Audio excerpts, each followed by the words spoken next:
오늘도 새벽을 깨워 기도의 자리에 나오신 모든 성도님들을 주님의 이름으로 환영하고 축복합니다. 기도하겠습니다. 살아계신 하나님 감사합니다. 8월의 마지막을 앞두고 또 이렇게 하나님 앞에 나오게 하시니 감사합니다. 2024년을 허락하셨는데 하나님 지금 우리에게 생명을 허락하신 이날까지 하나님 앞에서 무엇을 했는지 돌아보게 됩니다. 하나님의 뜻을 쫓아 주를 기쁘게 하시기보다 나의 소망을 쫓아 나의 육신의 정욕을 쫓아 살지는 않았는지 하나님 이 시간 정직히 되돌아보기를 소원합니다. 사랑하는 우리 모든 대한가족들 주님 붙들어 주셔서 하나님 그렇게 살지 못했다면 오늘부터 새 하루 또 새로운 한 해를 허락하여 주셔서 오늘 하루부터 다시 시작할 수 있는 용기와 힘을 더하여 주시옵소서. 그 힘은 우리에게 있지 않습니다. 날마다 우리 안에 내주하시는 성령을 붙잡게 하여 주시고 성령께서 세미한 음성을 우리에게 말씀하실 때 그 음성에 크게 귀 기울이고 그 음성을 쫓아 주의 뜻을 따라가는 우리 모두 되게 도와주시옵소서. 하나님 특별히 사랑하는 우리 다음 세대를 위하여 기도합니다. 날이 갈수록 악해지고 날이 갈수록 육신의 정욕을 쫓아 사는 이 시대 가운데 사랑하는 우리 자녀들 먼저 하나님의 뜻과 하나님의 나라를 구하기를 소원합니다. 그러기 위하여 날마다 말씀을 가까이 하게 하여 주시고 기도하는 삶을 살게 하여 주셔서 우리 사랑하는 자녀들 선교지와 같은 세상과 학교 가운데서 하나님의 파송받은 선교사로 살아내게 도와주시옵소서. 특별히 우리 육신이 연약한 우리 대양의 부모님들을 위하여 기도합니다. 날이 갈수록 육신이 쇠잔하여지고 연약해집니다. 기억력은 날마다 잃어가고 우리의 시력은 날마다 어두워져 갑니다. 그러나 주님, 푸른 마르고 꽃은 시드나 주의 말씀은 영원하다던 그 말씀처럼 하나님 날마다 날이 갈수록 어두워지는 그 육신의 가운데 하나님 소망을 불어넣어 주시고 저 천국을 향한 소망을 주시고 날마다 우리 속에 있는 영은 강건하여 새 사람이 될 수 있도록 저들을 붙잡아 주시옵소서. 하나님 그리하여 외로워가는 그 시점 가운데 주께서 날마다 돌아보아 주시고 또 우리를 구역으로 속하게 하셨사오니 우리가 함께 주의 마음으로 우리의 영적인 부모님들을 돌아볼 수 있는 여유도 주께서 허락하여 주시옵소서. 이제 부흥회를 앞두고 있습니다. 하나님 영적인 그 말씀을 좋은 강사 목사님을 통하여 준비하게 하시니 감사합니다. 하나님 이제 화정부 목사님을 통해 주신 그 말씀 가운데 우리가 하나라도 붙잡고 우리 삶의 다시 하반기에 그 말씀을 통하여 일어설 수 있는 힘을 더하여 주시옵소서. 또 9월 마지막에는 또 새생명 축제가 있습니다. 하나님 사랑하는 한 영혼을 주님께로 인도하게 하여 주셔서 나만 누리는 이 구원의 기쁨을 혼자 누리지 않게 하여 주시고 우리 모든 사람들이 세상에 있는 모든 나의 친구들이 이 복음을 누릴 수 있는 시간들을 되게 도와주시옵소서. 이제 주의 말씀 듣습니다. 듣는 가운데 행할 수 있는 믿음도 더하여 주시옵소서. 감사드리며 우리 구주 예수 그리스도 이름으로 기도드렸습니다. 아멘. 오늘 하나님께서 우리에게 주시는 말씀은 이사야서 36장 1절에서 10절까지 말씀입니다. 이사야서 36장 1절에서 10절까지 말씀, 구약성경 1008쪽입니다. 이사야서 36장 1절에서 10절까지 우리 함께 교독하겠습니다. 히스기야 왕 14년에 아수르 왕 사네립이 올라와서 유다의 모든 견고한 성을 쳐서 취하니라. 아수르 왕이 라기스에서부터 랍사기를 예루살렘으로 보내되 대군을 거느리고 히스기야 왕에게로 가게 하매 그가 윗못 수도 곁 세탁자의 밭 큰 길에 섬에 hil기야의 아들 왕궁 맡은 자 엘리야김과 서기관 셈나와 아삽의 아들 사관 요아가 그에게 나아가니라. 랍사기가 그들에게 이르되 이제 히스기야에게 말하라. 대왕 아수르 왕이 이같이 말씀하시기를 내가 믿는 바 그 믿는 것이 무엇이냐. 내가 말하노니 내가 좋게 싸울 계략과 용맹이 있노라 함은 입술에 붙은 말뿐이니라. 내가 이제 누구를 믿고 나를 반역하느냐. 보라 내가 애굽을 믿는도다. 그것은 상한 갈 때 지팡이와 같은 것이라. 사람이 그것을 의지하면 손이 찔리리니 애굽 왕 바로는 그를 믿는 모든 자에게 이와 같으니라. 혹시 네가 내게 이르기를 우리는 우리 하나님 여호와를 신뢰하노라 하리라마는 그는 그의 산당과 제단을 히스기야가 제하여 버리고 유다와 예루살렘에 명령하기를 너희는 이 제단 앞에서만 예배하라 하던 그 신이 아니냐 하셨느니라. 그러므로 이제 청하노니 내 주 아수르 왕과 내기하라. 내가 네게 12,000피를 주어도 너는 그 탈자를 느기내지 못하리라. 그런즉 네가 어찌 내 주의 종 가운데 극히 작은 총독 한 사람인들 물리칠 수 있으랴. 어찌 애굽을 믿고 병과 기병을 얻으려 하느냐. 내가 이제 올라와서 이 땅을 멸하는 것이 여호와의 뜻이 없음이겠느냐. 여호와께서 내게 이르시기를 올라가 그 땅을 쳐서 멸하라 하셨느니라 하니라. 아멘. 오늘 위기 앞에 그리스도인의 전략 1, 위기 앞에 그리스도의 전략 1이라는 제목으로 말씀을 함께 나누고자 합니다. 오늘과 또 월요일에 계속해서 이어지는데요, 두 가지를 우리는 계속 살펴보려고 합니다. 위기 앞에 우리가 어떻게 해야 할지를 살펴보려고 합니다. 먼저 위기 앞에 서면 우리는 당황스럽습니다. 어떻게 헤쳐나가야 할지, 누구에게 부탁을 해야 할지 위기 앞에 우리는 생각하게 됩니다. 그런데 오늘 두 가지를 생각하시면 좋겠습니다. 그것은 바로 선택과 경청입니다. 선택과 경청입니다. 이 두 가지를 어떻게 하는가에 따라서 위기에서 벗어나기도 하고요, 반대로 더 어려워질 수도 있습니다. 오늘 위기 가운데 그렇다면 우리 그리스도인들은 어떤 선택을 하고 누구의 말을 경청해야 하는가를 본문을 통해서 함께 살펴보려고 합니다. 먼저 위기의 순간에 우리는 어떻게 해야 될까요? 첫 번째로 선택의 결과를 생각해야 합니다. 선택은 참으로 중요합니다. 한순간의 선택이 평생을 좌우한다라는 그런 말도 있지요. 그렇다면 선택하기 전에 무엇이 우리의 기준이 되어야 할까요? 그것은 바로 하나님입니다. 신앙적 기준입니다. 하나님이 아닌 다른 것을 선택했을 때, 다시 말해 불신앙적 선택은 어떤 결과를 미치는가를 두 사람을 통해서 살펴보려고 합니다. 한 명은 신하고요, 한 명은 왕입니다. 오늘 본문을 자세히 살펴보시면 이제 1절부터 아수르 침입으로 인해서 유다는 46개의 성읍을 모두 빼앗기고요, 이제 예루살렘 성 오직 하나만 남은 상황입니다.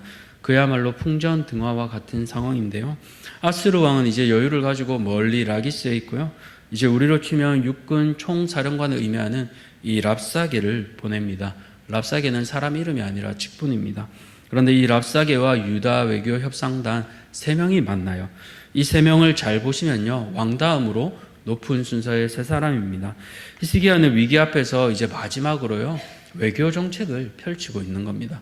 그런데 이 순서가 재미있습니다. 제일 높은 사람부터 기록하잖아요. 왕궁을 맡은 자 엘리야김, 그리고 서기관 셈나, 마지막으로 아삽의 아들 요아라고 쓰고 있습니다. 그런데 셈나는 앞서 22장을 보시면요, 국고를 맡고 왕궁을 맡은 자였습니다. 원래 이 엘리야김 자리에 있던 사람입니다. 오늘로 치면 재정부 장관과 서울시장을 겸직한 자리라고 할 수 있습니다. 왕 다음으로 높은 자리인데 하나님께서는 22장에 이 셈나를 책망하시고요, 엘리야김을 이 자리에 둔다고 하셨습니다. 왜 그랬을까요? 이 셈나는 하나님이 아니라 애굽을 의지하던 친애굽파의 핵심 멤버였습니다. 또 이 셈나는 위기 때 자기 무덤을 제일 좋은 곳에 쓰려고 했던 것을 22장에서 우리는 살펴보았습니다. 그러니까 셈나는 하나님을 신뢰하기보다 오히려 자기의 영화, 자기가 죽을 자리, 그런 것에 관심이 있던 사람이었어요. 하나님보다 자기의 영화를 더 신경 쓰던 사람이었기에 그는 최고의 자리에서 머물러나 서기관에 있습니다. 이것이 셈나가 선택한 자기의 영화를 쫓은 결과입니다. 이처럼 하나님이 아닌 자기의 영화를 추구하면서 그런 선택을 하게 되면 하나님께서는 셈나와 같이 낮추십니다. 이제 왕을 살펴보려고 합니다. 왕을 보기 전에 이 협상단이 있는 장소를 한번 주목해 보시기 바랍니다. 2절 마지막을 보시면요, 윗못 수도곁 세탁자의 밭 큰 길이 나오잖아요. 이게 이사야 7장에 우리가 이 길을 보았습니다. 여기는 선택의 분수령입니다. 이 장소에서 누구를 만나고 어떠한 선택을 하는지에 따라서 그 인생이 달라지는 거예요. 앞서 이사야 7장을 보시면요, 윗못 수도곁 큰 길에서 히스기야의 아버지였던 아하스 왕과 이사야가 만납니다. 당시 북이스라엘과 아람 연합군으로 인해 이 아하스 왕과 백성들의 마음이 숲이 바람에 흔들린 것 같다고 이사야 선지자는 기록했습니다. 이때 이사야는 아하스 왕에게 하나님만 의지할 것을 강하게 얘기했지만 아하스는 결코 받아들이지 않았습니다. 오히려 아하스는 아수르에게 조공을 바치게 되죠. 이때 여호와의 성전과 왕궁 곳간에 있는 은금을 내어다가 예물로 아수르에게 바칩니다. 그리고 아수르를 통해서 북이스라엘 연합군을 물리치죠. 그런데 시간이 지나니까 어떻게 되었습니까? 오히려 그 아수르에게 도움을 청했던 아수르에게 이제는 이 예루살렘이 다 포위된 상황입니다. 그 당시에 아하스는 가장 좋은 선택이라고 생각하고 했던 그 선택이 이제는 굉장히 어려운 선택이 되게 되었습니다. 그 선택은 기준이 하나님이 아니라 인간적인 선택이었기 때문입니다. 하나님을 생각하지 않은 불신앙적 선택이었기 때문입니다. 그 선택의 결과로 지금 아하스가 하나님 대신 선택한 아수르로 인해 아들인 히스기야와 온 나라가 어려움을 겪고 있게 된 상황입니다. 사랑하는 성도님들, 이처럼 오늘 나의 선택은요, 영향을 미칩니다. 오늘 하나님이 아닌 다른 것을 의지하고 선택한다면요, 그 결과가 어떻게 미치는지를 오늘 본문은 충실하게 보여주고 있습니다. 그것은 나 자신의 미래일 수도 있고요, 또 내가 속한 가정과 공동체일 수도 있습니다. 오늘 어떠한 중요한 선택을 앞두고 계십니까? 그 선택 앞에 무엇이 우리의 기준이 되고 있습니까? 그 선택이 하나님을 벗어난 것이라면요, 그것은 잘못된 선택이요, 돌이킬 수 없는 결과를 초래할 수도 있습니다. 바라기는 오늘 어떤 선택 가운데서도 하나님을 택하는, 하나님이 기준이 되는 그런 선택을 하시기 바랍니다. 그리하여 결과도 하나님 앞에서 아름답게 만들어지는 우리 모든 대한가족들 되시기를 축복합니다. 두 번째로, 위기의 순간에 우리는 어떻게 해야 될까요? 두 번째로, 우리는 누구의 말에 경청하고 귀 기울이고 있는지 돌아보아야 합니다. 두 번째로, 이제 우리는 경청에 대해서 살펴보려고 하는데요, 앞서 사진으로 온 이 랍사게는 사네립의 넘버 3입니다. 그 높은 지위에까지 올라갔다라는 것은 이 랍사게가 얼마나 출중한 능력을 가지고 있는지를 보여주는데요, 과연 그는 지략적으로도 굉장히 뛰어난 모습을 오늘 남은 본문 가운데 보여주고 있습니다. 랍사게는 심리전에서 굉장히 뛰어난데요, 4절을 보십시오. 4절을 보시면 네가 믿는 것이 무엇이냐, 요즘 말로 바꾸면 네가 뭐 믿고 까부니, 이렇게 하는 거예요. 네가 우리 아수르 대군과 싸울 군사와 전략을 가졌다고 하지만 그건 입술의 말, 다시 말하면 빈말뿐이지 않느냐, 그렇게 얘기하고 있는 겁니다. 그리고 히스기야가 의지하고 있던 애굽의 허상을 보여주는데요, 6절을 보시면 네가 애굽을 의지하지만 그 애굽이 뭐와 같다고 합니까? 상한 지팡이와 같다. 상한 지팡이는 원어로 보면 부러진 지팡이라는 뜻입니다. 당시 애굽에서는 갈대를 가지고 지팡이로 썼는데 이 갈대가 시간이 지나면 어떻게 됩니까? 구부러지잖아요. 갈대가 상하니까요, 부러져서 의지하는 손을, 그 의지하는 사람의 손을 오히려 찔러버리는 거예요. 그러니까 의지하던 거에 뒤통수를 맞게 되는 겁니다. 근데 실제로 이 당시 애굽이 그랬다고 해요. 기회주의적으로 여기저기 보면서 동맹을 맺지만 자신이 이길 수 없을 것 같다 하면 군사를 보내주지 않습니다. 그걸 아수르조차도 알고 있는 거예요. 그리고 이제는 유다의 내분을 노리는데요, 7절을 보면 히스기야가 잘했던 것을 오히려 뒤집어 버립니다. 히스기야가 잘했던 것, 종교개혁이잖아요. 산당과 제당을 모두 없애고 예루살렘에서 드리도록 한 것. 그런데 유다 안에서 이걸 싫어하는 사람들도 있었습니다. 그러니까 오해하던 사람들도 있었고요. 그걸 랍사게는 알고 이 둘의 관계를 이제 내분시키려고 이 말을 던지고 있는 겁니다. 그리고 마지막으로 심리전, 기를 약하게 만든데요, 8절을 보시면 말 2,000피를 줘도 탈 사람을 내지 못할 정도로 무기력한 유다라고 하죠. 9절을 보시면 사네립 왕수와의 작은 총독 한 사람, 즉 하급 장교 소위 한 사람조차 너희 유다는 이기지 못하지 않느냐라고 도발하고 있는 거예요. 이처럼 사네립은 고도의 심리전을 펼치고 있습니다. 그런데 이런 사네립의 말에 귀 기울이게 되면요, 마음이 무너져 내려 버립니다. 칼을 잡고 싸우려는 그 손에 힘이 풀려 버립니다. 그럼 어떻게 해야 할까요? 오늘 우리가 읽지 않았지만 21절 말씀 우리 함께 읽도록 하겠습니다. 시작. 그러나 그들이 잠잠하여 한 말도 대답하지 아니하였으니 이는 왕이 그들에게 명령하여 대답하지 말라 하였음이었더라. 아멘. 히스기야가 이 부분에서 참 지혜로웠던 것 같습니다. 말도 되지 않는 그 소리, 나의 마음을 무너져 내리게 하는 그 가운데 최고의 방법은요, 무반응입니다. 침묵입니다. 사단의 말 앞에서 우리는요, 일일이 반응하는 게 아니라 침묵을 지킬 필요가 있습니다. 분명 위기가 닥쳐왔고 어려운 상황이지만 랍사게의 말에 귀 기울일 필요가 없어요.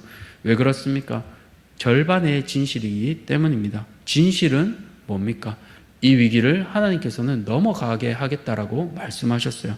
하나님께서는 분명히 심판이 있다라고 하셨지만 창이란 하수가 유다의 목까지만 찰 것이라고 하셨습니다. 목까지 차면 어떻게 되겠습니까? 곧 얼굴까지 잠길 것 같은 불안이 우리를 휩싸합니다. 그런데요, 그 많던 물도 시간이 지나면 사라져요. 물이 빠집니다. 그러니까 우리는 하나님의 때를 위기 앞에서 기다려야 합니다. 오늘 위기가 당장 나를 삼키고 죽일 듯한 홍수로 몰아쳐 온다 해도요, 하나님께서 이거 지나갈 거야, 목까지만 내가 하게 할 거야 라고 하시면 그 하나님의 말씀에 귀를 기울이고 우리가 기다려야 하는 겁니다. 그렇기에 사단이 나를 위협하고 속이려 하면요, 입을 닫고 귀를 닫으시기 바랍니다. 사랑하는 성도님들, 오늘 히스기야는요, 위협 앞에 반응하지 않았습니다. 침묵을 지켰습니다. 성도님들은 위기 앞에 어떻게 반응하고 계십니까? 사단의 속삭임에 반응하지 마시기 바랍니다. 히스기야와 온 유다 백성같이 침묵을 지키고 잠잠하시기 바랍니다. 나의 영혼이 잠잠히 하나님만 바라며 오직 주만이 나의 반석, 나의 산성이라고 한 이 찬양의 가사처럼요, 위기 가운데서도 하나님만 바라보시는 우리 모든 성도님들 되시기를 축복합니다. 말씀을 맺겠습니다. 위기 가운데 그리스도인의 전략을 살펴보았습니다. 첫 번째로 나의 선택이 어떠한 영향을 미치는가? 이 선택을 통해 하나님이 기뻐하시는 선택인가? 아니면 인간적인 기준인가? 오늘 돌아보시기 바랍니다. 두 번째로 누구의 말을 경청하고 있는가? 하나님의 음성을 경청하고 있는가? 아니면 위협 같은 세상의 소리를 경청하고 있는가? 세상의 소리는요, 얼마 안 가 사라집니다. 그러나 영원 세세토록 있을 하나님의 말씀, 살아계신 그 하나님의 말씀에 귀 기울이시고 오늘 모든 선택과 경청을 하나님 앞에서 할 수 있는 우리 모든 성도님들 되시기를 주의 이름으로 축원합니다. 살아계신 하나님 감사합니다. 위기 앞에서 우리 성도는 어떻게 살아야 되는지 살펴보았습니다. 우리 앞에 수많은 선택들이 있지만 우리는 다급한 나머지 하나님을 뒤로하고 내게 힘이 되어줄 것 같은 사람, 내게 유리한 것을 줄 것 같은 사람을 의지하고 상황을 의지하기 쉽습니다. 그것은 믿는 우리도 마찬가지입니다. 하나님, 오늘 하루 다급한 나머지 가장 중요한 것을 잊지 않게 하여 주시옵소서. 그래야 이 선택의 결과가 나뿐 아니라 공동체와 우리 가정에도 어떻게 미칠지를 한 번 더 생각할 수 있는 여유를 주시고 성령의 음성에 귀 기울일 수 있는 우리 모두 되게 하여 주시옵소서. 그리하여 세상의 소리에 귀 기울이지 않게 하여 주시고 영원 세세토록 계실 그 하나님의 음성에 귀 기울이며 우리 안에 내주하신 성령을 따라 하나님이 기뻐하시는 선택을 행할 수 있는 우리 모든 대한가족들 되게 도와주시옵소서. 모든 것들 감사드리오며 우리 구주 예수 그리스도 이름으로 기도드렸습니다. 아멘. 하늘에 계신 우리 아버지여, 이름이 거룩히 여김을 받으시오며 나라가 임하시오며 뜻이 하늘에서 이루어진 것 같이 땅에서도 이루어지이다.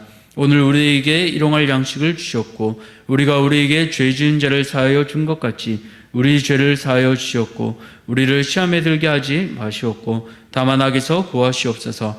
나라와 권세와 영광이 아버지께 영원히 있사옵나이다. 아멘. 오늘은 브라질 양성식 선교사님을 위해서 함께 기도하겠습니다.